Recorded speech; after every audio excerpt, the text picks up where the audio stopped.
Mari sekali lagi kita mulai dengan membaca basmalah. Bismillahirrahmanirrahim.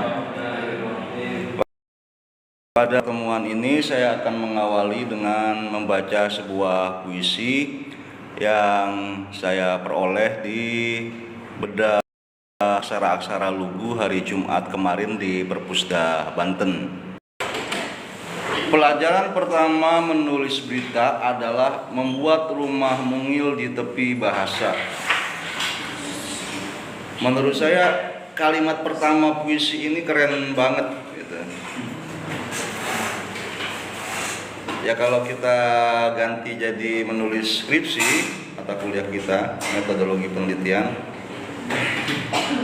Pelajaran pertama menulis skripsi adalah membuat rumah mungil di tepi bahasa. Menulis skripsi adalah membuat rumah. Rumahnya rumah mungil ya nggak apa-apa. Rumah yang lebih besar mungkin nanti tesis S2. Yang lebih besar lagi nanti lebih megah dan mewah itu menulis disertasi. Mungil ada makna kecil, tapi ada makna unik, istimewa juga, gitu ya. Dan ya rumah itu adalah rumahmu, bukan rumah orang lain yang nanti kamu ngontrak atau ngekos di sana. Ada ungkapan seorang akademisi itu ya harus jujur gitu, bahwa yang kamu tulis memang itu adalah skripsimu. Mulai dari sekarang saat saya menanyakan apa gagasan penelitianmu, itu gagasan penelitianmu. Setelah kita paham seperti itu, langkah pertamanya adalah bikinlah satu matahari kecil yang sinarnya redup saja. Ide pertamamu untuk menulis juga bisa seperti ini, seperti matahari kecil yang sinarnya redup saja, supaya tak menusuk mata. Ya terserah Kang Wahyu Arya penulis skripsinya ini maksudnya apa gitu ya.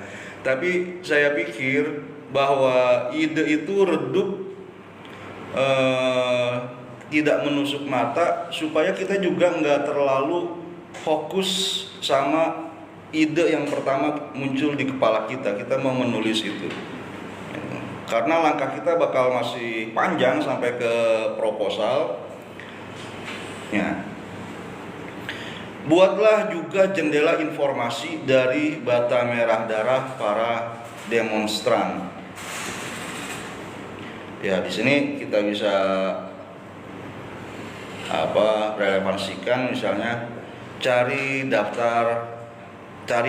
buatlah kajian pustaka, cari artikel-artikel seperti yang akan kita lakukan pada pertemuan sekarang dari tulisan-tulisan para peneliti-peneliti terdahulu sebelum kita, gitu.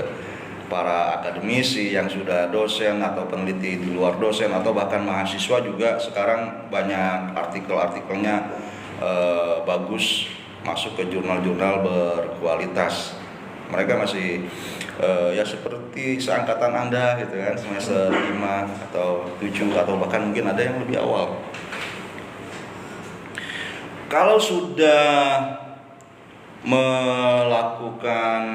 sudah punya ide, sudah melakukan kajian pustaka atau informasi dari bata merah para demonstran ini, mungkin bisa kita luaskan, bukan kajian pustaka saja, tapi juga mencakup kajian teoretik.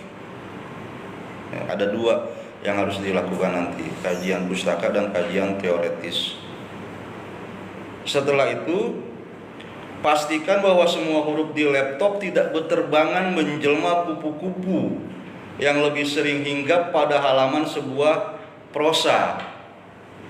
Maksudnya kita harus fokus kalau menurut saya ini.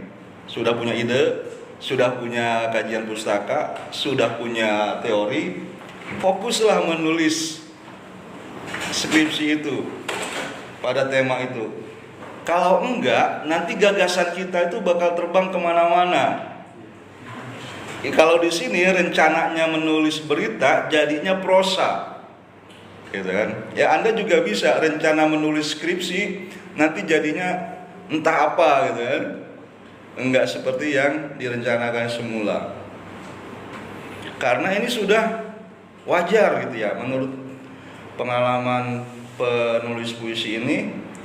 Di ujung jarimu alfabet lebih sering ingin menjadi semut yang berputar-putar pada tepi gelas kopimu. Gitu. Kita sering terdistraksi, teralihkan.